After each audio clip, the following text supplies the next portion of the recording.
Olá, esse é o canal Paz e Bem e esse é o Caminhos do Espiritismo. Nós estamos estudando a Gênese no capítulo 15 e hoje nós vamos dar continuidade com o Felipe Albani, que você já conhece, e é nosso moderador no Sejus todas as manhãs, ele posta o nosso estudo. Então, antes de eu dar a palavra para o Felipe, já fica aqui um convite. Primeiro, nós vamos pedir que vocês curtam, compartilhem nas redes, se puderem, façam uma doação solidária para o canal. E se quiserem estudar com o Sejus, manda uma mensagem particular com o seu celular pelo Facebook, que nós vamos adicionar e você vai ter a oportunidade de participar da moderação do Felipe, que é sempre muito legal. Tudo bem, Felipe? Bom dia, Carla. Bom dia, galera do canal Paz e Bem. Bom dia a todos os que procuraram pela internet nos encontraram. Bom dia também à galera do Sejus, que sempre se faz presente, seja agora, seja depois. E gratidão, Carla, pelo carinho e pela oportunidade também da moderação no grupo. Enfim, vamos fazendo o nosso trabalho da melhor maneira possível. Terminando um estudo, começa outro, e aí a gente continua. Legal. E hoje, né? Pode falar. Não, hoje nós vamos falar, eu falei o capítulo 15, mas não falei o título do capítulo. Nós vamos falar sobre os milagres do Evangelho, mas só uma parte deles. Então, eu vou te dar a palavra aí para você começar, Felipe. É muito importante falar sobre isso, primeiro porque o capítulo é gigantesco, talvez seja um dos maiores desse livro. E esse livro, a Gênese, como vocês já perceberam, tem uma visão científica. Lembrando que Kardec era um homem do século XIX. Então, muitas coisas que nós temos hoje, Kardec não tinha condições de falar, como, por exemplo, as pesquisas que dos historiadores e cientistas da religião no Jesus histórico têm trazido. Então, tem muita coisa que ainda está para ser trabalhada e poderia ser também trazida para a doutrina espírita, mas ainda há muito que se verificar, pesquisar e analisar. E o nosso objetivo aqui, a princípio, é analisarmos alguns casos que já foram trabalhados e que Kardec, com toda a sua sapiência, com tudo aquilo que ele conhecia, procurou explicar dentro da visão espírita, naquilo que ele podia. E aí nós começamos com o tema das religiões, melhor, das ressurreições. Houve diversas ressurreições nos relatos evangélicos, mas Kardec só ressalta dois. Um deles é o filho da viúva de Naim e o outro é a filha de Jairo. Só que aí nós temos um problema. Kardec trabalha especialmente justificando que ali a ressurreição não ocorreu simplesmente, por exemplo, pelo retorno do espírito ao corpo físico, como se tivesse acontecido a morte e retoma ali para o mesmo corpo físico. Na nossa visão, isso não seria a menor condição de acontecer e a própria ciência nos explica isso, que afinal, o que temos de mortos ao longo dos séculos e milênios, nós não temos outra maneira de trabalhar. O que certamente deve ter acontecido, melhor, que realmente aconteceu, é que, na verdade, havia uma morte aparente. Inclusive, ele ressalta uma passagem que tem em Atos dos Apóstolos, que é o caso do Ananias e da esposa dele, que tiveram um caso assim muito interessante, que a pessoa desmaiava ou caía desfalecida e simplesmente era enterrada. Então, nesses casos também aconteceram coisas semelhantes, só que nesses casos as mortes, pelo menos as mortes aparentes, não teriam acontecido de uma maneira muito evidente. Aconteceu a morte, mas não tinha acontecido a morte, exatamente porque, na verdade, esse laço que une o espírito ao corpo ainda não havia sido partido. E diversas vezes, depois de exumações, encontravam-se pessoas que estavam movidas, ou seja, abria-se lá o local onde o suposto morto estava e depois via que havia alguma... Ou seja, o morto havia se mexido. Na verdade, não estava morto, ele estava no caso de catalepsia, caso de letargia, ou até mesmo de coma. A palavra que não aparece em Kardec, não sei exatamente por qual razão, porque o coma é conhecido pela medicina há mais de 3.000 anos, mas ainda não, provavelmente não devia ser um tema muito trabalhado. Hoje a medicina faz uma diferença entre letargia e coma, mas mesmo assim, para nós leigos, ainda é um pouco difícil de entender. De repente, algum médico que esteja aí possa explicar melhor, de repente, aí nos comentários, pode nos ajudar, ou até mesmo mandar uma mensagem para a gente, como a gente sempre fala lá no nosso grupo. Então, diante desses temas, a questão das ressurreições são muito explicadas por esse caminho. Sobre a filha de Jairo, apesar de esse tema aparecer nos 3 evangelhos sinóticos, Mateus, Lucas e Marcos, Kardec preferiu dar valor ao primeiro. Inclusive, é considerado o primeiro que foi registrado na história, que é o evangelho atribuído a Marcos, em que ele trabalha também com essa ideia de que pode ter sido uma letargia. Ele não usa a palavra coma, mas deixa entender que, a princípio, foi uma letargia. Ele não chega a comentar o caso da filha da viúva de Jairo em específico, nem do filho da viúva de Naim, em que ele também escolhe, no caso, o Evangelho de Lucas.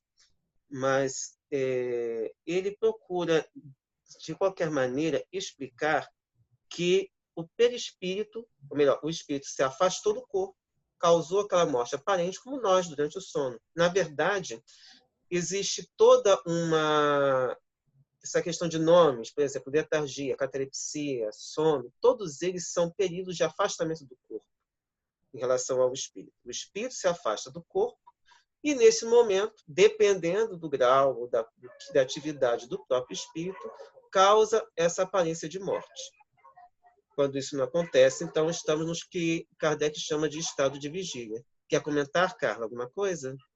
Não, eu acho que é importante, é isso que você estava falando, que nós, espíritas, nós não vemos nada disso como milagres, né? Nós estamos olhando tudo isso numa ótica natural e explicando de acordo com o livro A Gênese e tudo que Kardec veio desenvolvendo até então. Porque tem muito espírita que olha e diz assim, o livro A Gênese é impossível de entender, ele é muito difícil, ele é muito científico, né? Enfim, cada um dá um rótulo para o livro. Ele é um livro realmente mais denso, mas se você estudou as outras obras anteriormente lançadas, que nós temos aqui, o estudo do livro dos Espíritos, do livro dos Médiuns, do Evangelho, e aí você vai olhar a Gênesis, você vai vendo que vai tendo uma linha de raciocínio, até chegar nessa parte dos milagres, porque todo mundo não gosta da Gênesis até quando chega nos milagres, o espírita. Quando chega nos milagres do Evangelho, o espírita adora a Gênesis. Então, é importante dizer o seguinte, vejam os programas anteriores, leiam os capítulos anteriores, porque aí vai ficando mais claro tudo isso que a gente vem dizendo aqui, né, Felipe? Com certeza. Aí, só para a gente ter uma ideia, eu peguei aqui um trecho da Revista Espírita, de agosto de 1863, em que tem uma palestra, eles chamam de palestra, na verdade, os diálogos que eles tinham com os espíritos, palestras familiares de além túmulo, o caso do senhor Cardon, médico morto em 1862, em que ele teve um caso, digamos assim, uma morte aparente, a princípio ele retorna, conta o que viu, depois morre em definitivo. E aí tem 3 perguntas que eu queria ressaltar. Poder-se-ia dizer que da primeira vez estavas morto? Aí o Cardon responde, sim e não. Tendo o espírito deixado o corpo, naturalmente a carne se extinguia, mas quando ele retornou à posse da minha morada terrena, a vida voltou ao corpo que tinha sofrido uma transição, que ele chama de sono. Na 7ª pergunta, nesse momento sentíeis os laços que vos prendiam ao corpo? E a resposta do Cardon, sem dúvida. O espírito tem um elo difícil de partir e lhe é preciso um último abalo da carne para voltar à sua vida natural, que é o que a gente chama de morte do corpo físico, ou desencarnação, que é muito comum entre os espíritas falar que não morreu, desencarnou. E o 8º, como é que durante a vossa morte aparente, durante alguns minutos, o vosso espírito pôde desprender-se instantaneamente sem dificuldade, enquanto que a morte real foi seguida de uma perturbação de alguns dias? É um termo que a gente fala muito, que o espírito, quando ocorre essa partida desse laço fluídico, o espírito passa por um processo de perturbação que ele não entende exatamente o que aconteceu. E esse período pode durar realmente bastante tempo. Parece que no primeiro caso, os laços entre a alma e o corpo subsistindo mais que no segundo, o despedimento devia ser mais lento, e foi ao contrário que se deu. Então, isso é que... Aqui. Muitas vezes fizeste vocação de um espírito encarnado e recebeste respostas reais. Eu estava na situação desses espíritos. Deus me chamava e seus servidores me tinham dito: vem. Obedeci e agradeço a Deus a graça especial que ele teve a vontade de me fazer. Então, naquele momento em que ele retornou, como também aconteceu com o filho da viúva de Naim e com a filha de Jairo, não havia acontecido a morte do corpo físico. Havia apenas o afastamento do espírito com relação ao corpo físico. Quer falar, Carmen? Não, não, desculpa, é que eu só estava mexendo aqui para acompanhar você. Pode seguir. Tá. Então vamos prosseguir agora para um outro que é muito também interessante também, que é quando Jesus caminha sobre a água. E aí é interessante que também aparece em 3 evangelhos, mas aparece em Marcos, aparece em Mateus e aparece em João. Curiosamente não aparece em Lucas, que são os 3 sinóticos, aparece em João, mas Kardec prefere dar atenção ao evangelho de Mateus. Essas preferências, a gente não tem noção exatamente por quê, provavelmente porque o relato seria mais longo e teria mais detalhes. Mas, basicamente, para este caso, Kardec dá 2 possíveis explicações.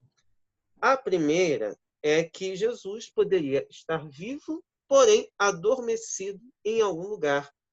E aí ele, como uma coisa que aconteceu, por exemplo, com Santo Antônio, que chama Santo Antônio de Pádua, ele estava dormindo em um lugar e apareceu na cidade, para como aquela história famosa de salvar o pai da forca. E o Kardec também menciona no Livro dos Médiuns o caso de Santo Afonso, que também teve um desprendimento desse tipo, ou seja, o corpo estava adormecido em algum lugar e o espírito apareceu no que a gente chama de aparição tangível, ou seja, poderia se tocar, essa pessoa poderia se fazer alguma coisa nesse sentido, e provavelmente é uma das situações que possa ter acontecido, ou seja, o perispírito dali ficou tangível, ou seja, poderia ser tocado, e por isso que Jesus apareceu naquele momento sobre as águas. Uma outra possibilidade é uma espécie de levitação que ele poderia fazer, já que ele, a princípio, nós consideramos Jesus como o espírito mais elevado que esteve na face da Terra, segundo a informação do próprio Livro dos Espíritos, e ele teria tido, nesse momento, a possibilidade de se elevar sem precisar de nada, e poderia passar a ideia realmente que estava caminhando sobre as águas. E muito interessante essa informação, porque temos essa questão em Kardec, mas temos casos registrados na história, como um grande médium que houve no século XIX, chamado Daniel Douglas Home, que inclusive causava vários espetáculos de ele levitando. E temos um caso registrado também, para quem quiser depois procurar, o caso do livro Fatos Espíritas, do William Crookes. Inclusive, ele tem um capítulo que ele fala sobre elevação de corpos humanos. Ele fala que estes fatos produziram-se 4 vezes em minha presença na escuridão. Provavelmente devia ter alguma vela, alguma forma de poder enxergar essa elevação desses corpos humanos. Então, a própria doutrina espírita, pelos fatos mais recentes, consegue explicar tanto essa ressurreição, que na verdade foi esse retorno do corpo físico, do espírito ao corpo físico, como também essa questão de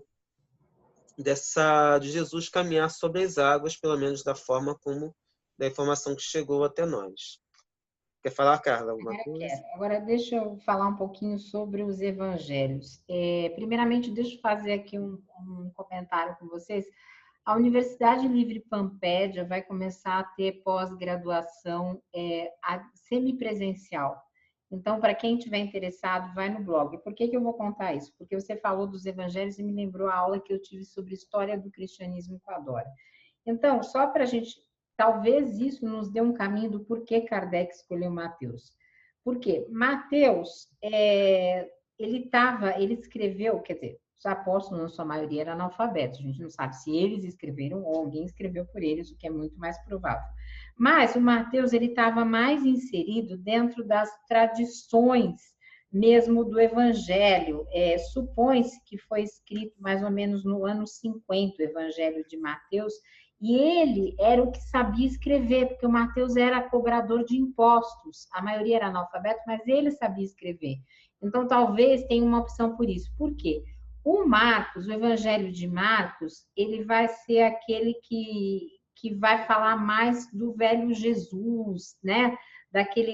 Do Jesus que é um Jesus que é mais do Antigo Testamento, que vai comparar Jesus muito com a questão de Messias. Já Lucas vai ser aquele evangelho do grego, né, que é escrito para os pagãos com muito de mitologia. Então vai trazer virgindade de Maria, reis magos, etc e tal. E o João, que era o grego, né, e o mais jovem, ele cuidou de Maria, ele foi para Éfeso, então o João vai trazer um pouco mais de filosofia, tanto é que ele vai dizer que no princípio era o Logos. Então eu estava anotando, olhando aqui as minhas anotações, que talvez Kardec tenha se mantido mais fiel a Mateus, justamente por ser possivelmente aquele que tinha condições de escrita e de leitura, e ele achou, olha, trouxe alguma coisa, porque essas pesquisas da história do cristianismo, eu não sei se estavam disponíveis na época de Kardec. Então, ele se fiou provavelmente por isso, para fazer essa escolha toda hora pelo Evangelho de Mateus. Mas vamos seguir.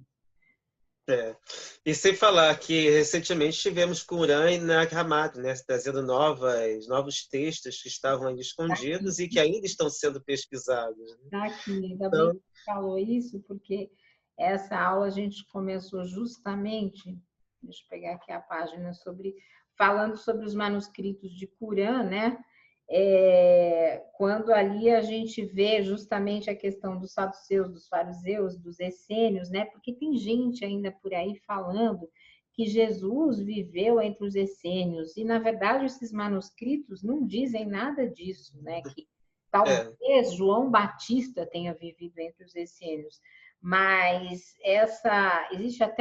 existe muito palestrante que dá curso disso, né? Inclusive eu já vi dentro das próprias casas conservadoras. E esses manuscritos de Qumran não comprovam nada disso. E depois a gente falou sobre os outros manuscritos aqui também. Enfim, foi uma aula muito, muito legal. Qualquer hora a gente pode, de repente, bater um papo sobre isso. É verdade. Bom, vamos prosseguir então, falando agora sobre a transfiguração, que também é um caso interessante. Kardec pega o Evangelho de Marcos, está nos 3 sinóticos, mas Kardec, nesse ponto, pega o Evangelho de Marcos. E, novamente, nós temos uma situação que a gente poderia dizer relativamente polêmica para quem não está acostumado quando a gente fala em termos de doutrina espírita. Quem não vai da doutrina espírita, de repente, pode achar que é bruxaria, loucura, mas, de qualquer forma, essa transfiguração é um fenômeno também altamente explicável pela doutrina, que é essa expansão do perispírito de forma a modificar o físico. E isso, inclusive, aparece no livro História do Espiritismo, no capítulo 12, os irmãos Ed e Holmes, em que ele coloca, inclusive, uma situação bem interessante, que é colocar uma médium na balança, em que, inclusive, ocorre a modificação do peso dela. Então, a gente vê que a transfiguração, como é abordada no Evangelho, ela pode muito bem acontecer. Ainda que ali você tenha uma questão simbólica que remete ao Velho Testamento, uma questão da presença de Elias, a presença de Moisés, e que ali seria uma cópia de uma cena da recepção da Tábua dos 10 Mandamentos também, nós temos um fenômeno também totalmente explicável. Então, na verdade, ali não teríamos mais uma vez, nenhuma derrogação de nenhuma lei da natureza. Tranquilo, Carla? Eu acho que a princípio a gente não, nesses 13 não temos muito, pelo menos nesse caso não teria muito mais o que falar. Apenas essa leitura, só que a citação é um pouco grande, só ia destacar a questão do peso, que a médium, deixa eu perder um pouquinho, achei. Foi pesado 2 vezes, registrando 35,7 kg e 27,3. Então, na verdade, ela foi pesada 2 vezes. Aí depois aparece com 23,5 quilos e depois aparece pesando 55 quilos. Então, imagine, durante toda a transfiguração delas, os fenômenos de transfiguração, ela teve a mudança, inclusive, não só da aparência, como também do próprio peso nesse livro, quando está registrado, que foi escrito pelo Sir Arthur Conan Doyle, ou seja, um livro também antigo e que registrou diversas desses fenômenos, inclusive também algumas experiências do William Crookes. Então, são fenômenos que não somente Kardec estudou, como ele explica na Gênese, como também outros que continuaram pesquisando, mesmo que não tivessem conhecido Kardec, também registraram ao longo da história. Quer falar? Quer comentar? Não, não, vamos seguindo, vamos seguindo. Tá. Agora, a gente vai para 2, em que o Kardec, digamos assim, ficou um pouco tendente a não dar uma explicação exata, porque aí nós entramos num ponto em que nós não temos nenhum outro registro posterior. Por exemplo, nós começamos com a tempestade acalmada. Diga-se de passagem que no livro do Paulo Henrique de Figueiredo, a tradução chama de tempestade amainada. E também aparece nos 3 sinóticos, mas aqui nesse ponto, provavelmente pelo que você falou, Kardec prefere a versão do Evangelho de Lucas. E nesse caso, fala. Ele prefere de Lucas aí? Nesse ele prefere o de Lucas. E aí, nesse caso, o que o Kardec fala é o seguinte: não conhecemos ainda o bastante os segredos da natureza para afirmar se há ou não inteligências ocultas que presidem a ação dos elementos. Nessa hipótese, o fenômeno em questão poderia ser o resultado de um ato de autoridade sobre essas mesmas inteligências e provaria um poder que não é dado a nenhum homem exercer. Em todos os casos, Jesus, dormindo tranquilamente durante a tempestade, atesta uma segurança que pode se explicar pelo fato de que seu espírito via que não havia nenhum perigo e que a borrasca, ou seja, a tempestade, iria apaziguar-se. E aí é interessante que quando a gente pega o Caí Barchutel e Pastorino, eles também recorrem à questão simbólica. Ou seja, se tiver uma tempestade na qual você esteja, pode ser uma tempestade mental, uma dificuldade pela qual você esteja passando, chama Jesus que Jesus resolve. É mais ou menos essa ideia que pode ser transmitida e que pode ser entendida. Então, possa ser, como Kardec mesmo falou, que não tenha acontecido da forma física, esse acalmar a tempestade, mas que tenha sido basicamente uma questão simbólica de recorrência a Jesus. Curiosamente, é interessante pensar na cristologia, porque, a princípio, os historiadores têm falado que a cristologia, ou seja, você chamar Jesus e não chamar Deus, é uma coisa do século IV. Mas, de qualquer maneira, fica aqui um registro que Kardec não achou nenhuma explicação dentro da doutrina.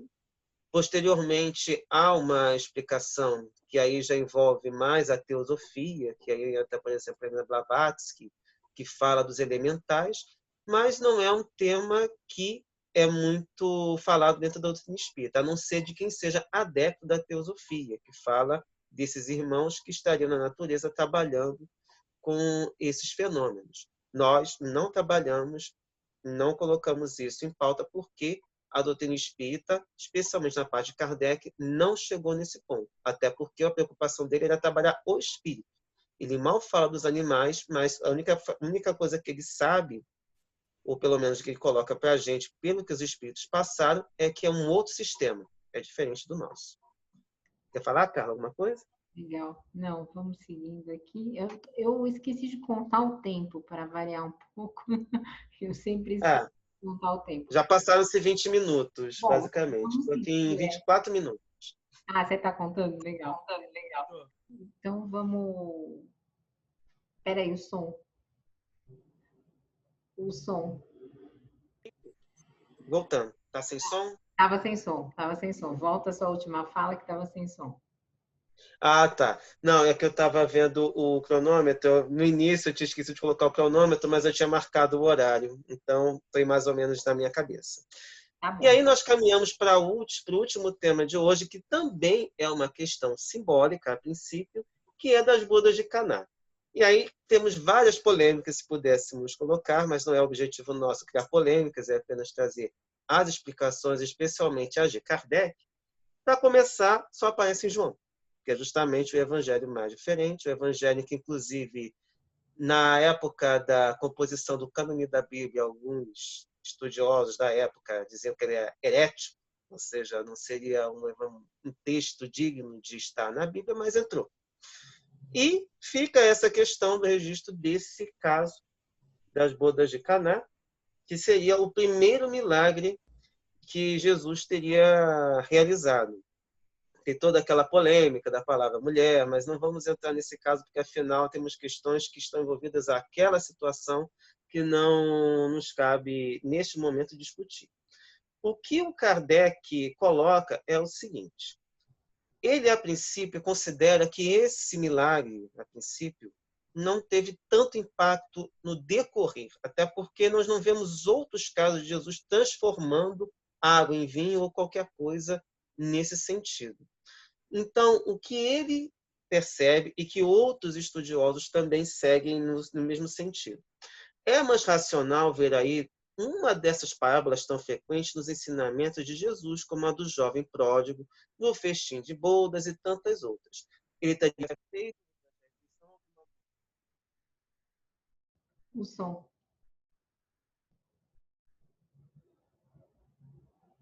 Voltou. Ah, Voltou. tá. Já que volta essa última fala. Então, o que acontece? O que o Kardec fala é o seguinte: é mais racional ver aí uma dessas parábolas tão frequentes nos ensinamentos de Jesus, como a do jovem pródigo, do festim de bodas e tantas outras. Ele teria feito durante a refeição alguma alusão ao vinho e à água, onde tirou uma instrução.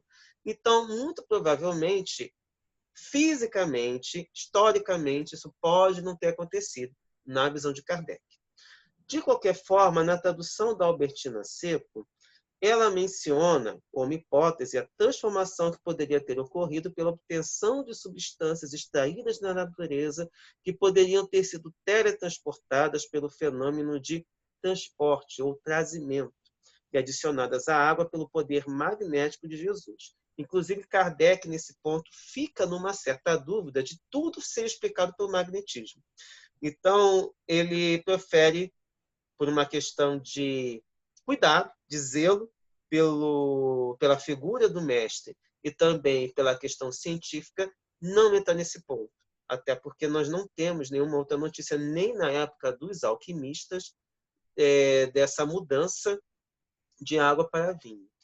E aí, o que ele coloca, e aí com base no Dicionário de Filosofia Espírita do Luiz Pagano Júnior, que o trazimento citado por Kardec é uma modalidade de fenômeno de transporte, também chamado de aporte, no qual a água é trazida para o recinto onde estão os observadores.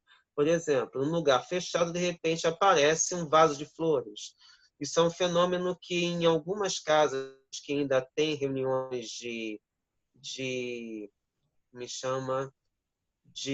materialização, às vezes acontece de vir objetos. E aí, muitas vezes, o que deve acontecer é que deve haver uma espécie de desintegração desse objeto e uma reintegração dentro dessa sala. É a única explicação que a princípio poderia ter. E, nesse caso, digamos que a Albertina fez uma ponte com uma explicação que Kardec, a princípio, preferiu não aproveitar, mas que está em O Livro dos Médiuns. É isso por hoje. Legal. Esse capítulo, como o Felipe disse, ele é muito longo, então nós estamos truncando em algumas partes e depois nós vamos dar continuidade para quem quiser ir lendo, estudando. É importante nós, espíritas, sabermos dizer qual que é a nossa posição diante dos milagres. Não é só dizer, a gente não acredita em milagre, tudo é explicável, mas explicável de que forma? E quando a gente não sabe, fazer como Kardec fez, olha, é possível que seja isso, ou é possível que a gente não entenda, porque simplesmente não entendemos. Não precisamos dar resposta para tudo, né, Felipe? Então, eu vou... Ainda hoje há fenômenos que a gente não tem uma explicação exata. Um exemplo de fenômeno que Kardec não poderia explicar foi a comunicação instrumental. Não existia aparelho eletrônico na época de Kardec. Hoje há esse fenômeno, estuda-se. E a gente aproveita as teorias e as explicações que Kardec trouxe para a gente entender esses fenômenos. Agora, levando-se em conta que esses documentos, ninguém aqui, acho que é importante falar, cara, que ninguém aqui quer converter ninguém, nem quer simplesmente desmerecer a figura de Jesus. Muito pelo contrário. Mas a gente tenta, de acordo com a visão espírita, trazer as explicações de acordo com o que o Kardec, com toda a sua dedicação, procurou trazer para nós. E a proposta é exatamente dar uma explicação e mostrar que ele, como o espírito mais elevado que esteve na face da Terra, trouxe diversos fenômenos que nós também podemos realizar, mesmo que não seja agora, podemos fazer no futuro, já que estamos em processo de evolução. E, além disso, fenômenos que foram registrados ao longo da história, nos casos das bodas de Caná, dessa mudança da água para o vinho, e da tempestade acalmada, nós não tivemos outros registros. Então, a princípio, ficamos com um símbolo, já que não temos outra explicação. É isso. É importante a gente dizer que, para a gente, Jesus é um espírito puro, o único espírito puro que esteve na Terra, mas Jesus não é Deus. Então, quando o Felipe diz isso, não queremos desrespeitar as visões das outras tradições, das outras espiritualidades, para nós, espíritas, nós podemos tentar encontrar a explicação em tudo que aconteceu, porque ele não é Deus. Não existe a questão da trindade para a gente no espiritismo. Então, por isso que é natural, é tudo explicável, e com isso a gente espera manter a nossa visão, mas também não entrar em conflito com nenhuma forma de espiritualidade. Então, vou passar aí a palavra para o Felipe se despedir, para a gente, que nós estamos chegando ao final desse programa. Tá. Gratidão, Carla, pelo apoio, pela oportunidade. Gratidão a todos que puderam nos escutar, puderam conversar um pouco conosco também. E, claro, fica o convite para os próximos programas, para as outras oportunidades que tivermos, para trazer um pouco daquilo que a gente acredita, daquilo que a gente já percebe. E, é claro, um beijo para todos vocês e até a próxima. Então, um beijo grande a vocês que nos acompanharam. Esse é o Caminhos do Espiritismo e nós somos os Sejus. Paz e bem, gente. Paz e bem.